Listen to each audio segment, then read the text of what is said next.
Hello, everyone. Welcome to our September Hildebrand Project newsletter. I'm John Henry Crosby, founder and president of the Hildebrand Project, and I'm here with my colleagues, Christopher Haley, our director of publishing, and Catherine Beagle, our program coordinator.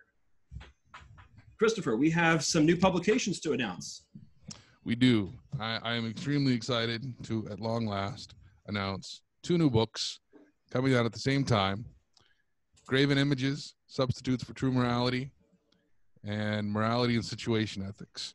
These are two of Hildebrand's later ethical works, written after the ethics, that apply his ethics to these particular circumstances. John Henry will tell you about that a little bit more, but I just want you to know they're available now on Amazon and wherever finer books are sold.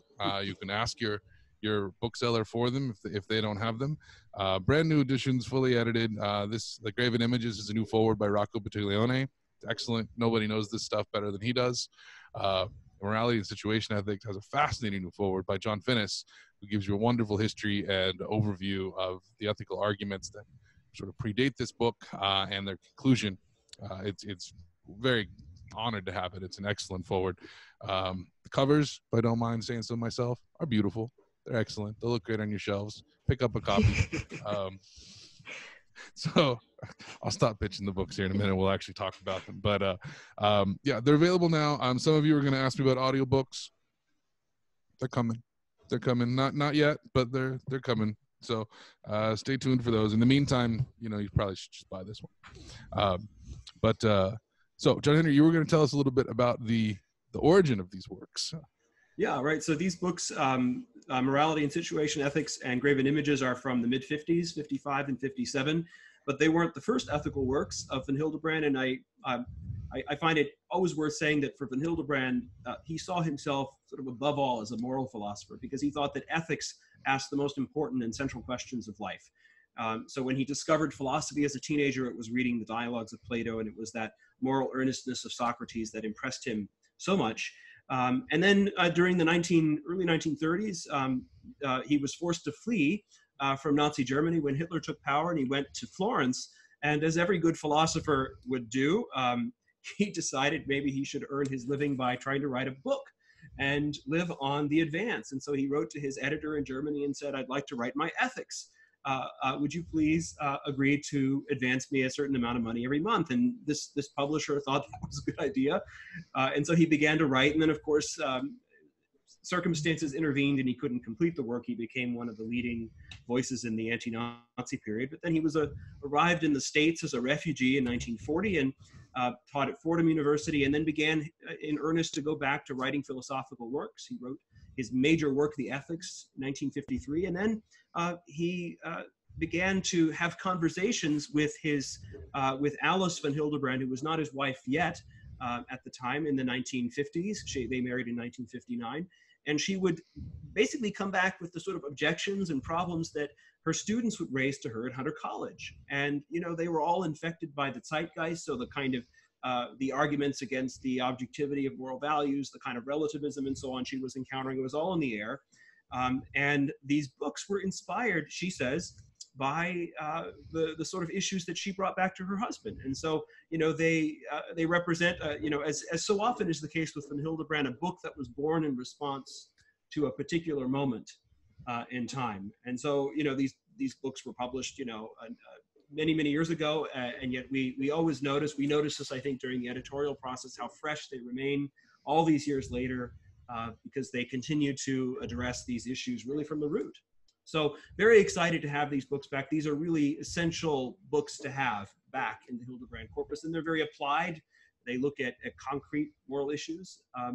So yeah, just thrilled to have these back after such a long time. Catherine, I'm curious for your reactions to these books. You are, in addition to our program coordinator at the Hildebrand Project, you're a full-time graduate student in theology.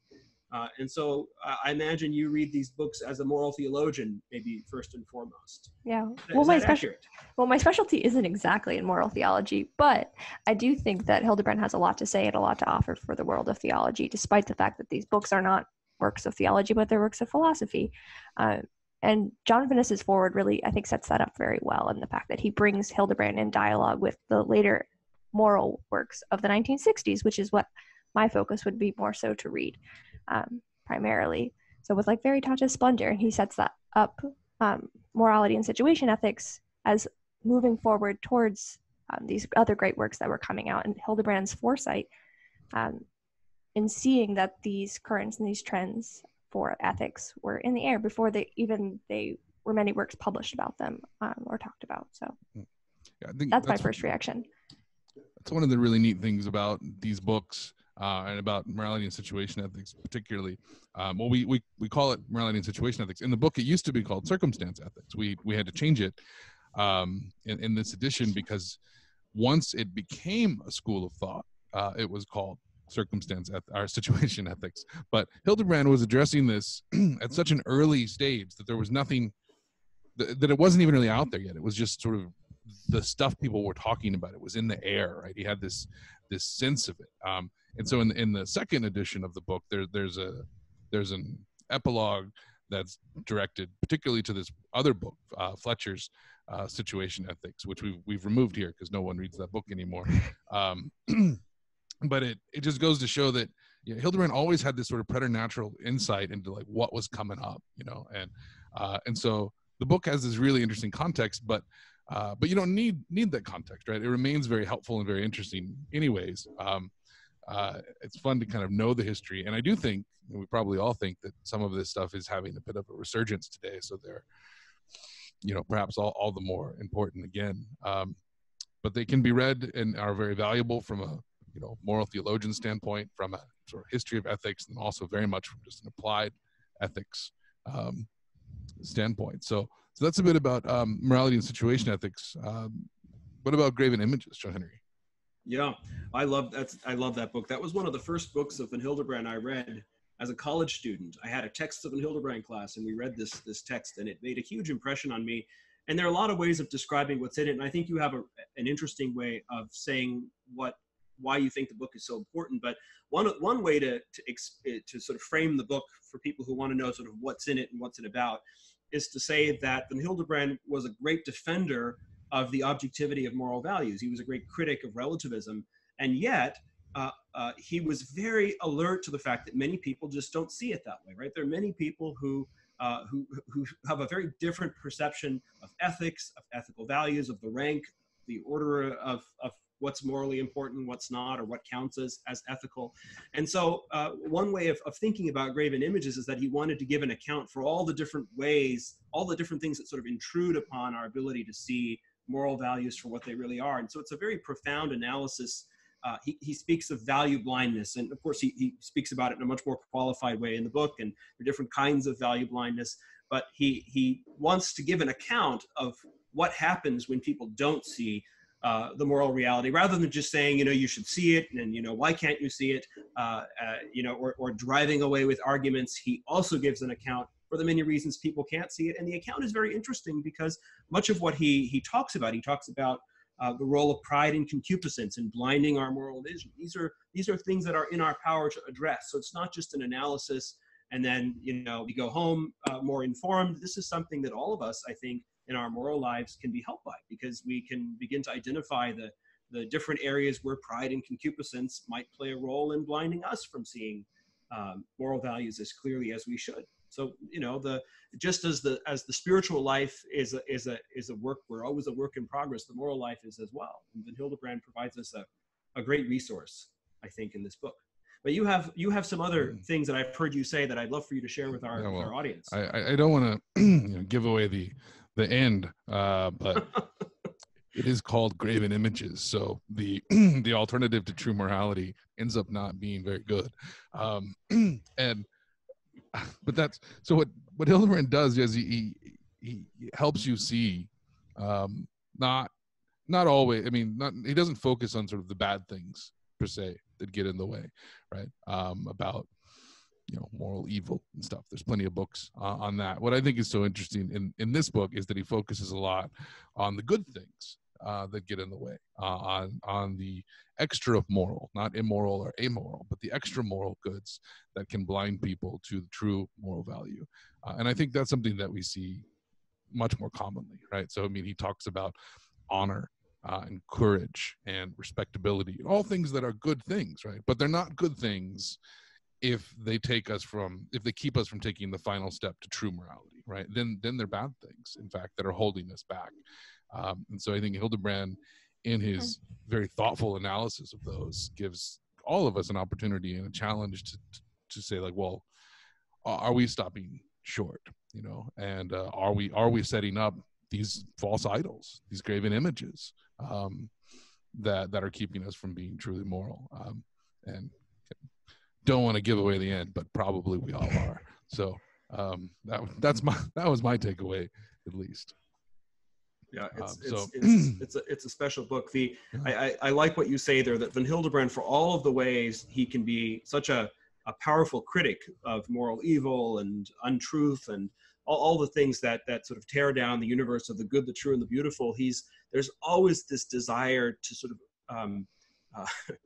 I'm laughing because the word that comes to mind is accompaniment, but there's always this respect in which he ultimately wants to lead us forward in spiritual growth or in moral growth or whatever the case would be.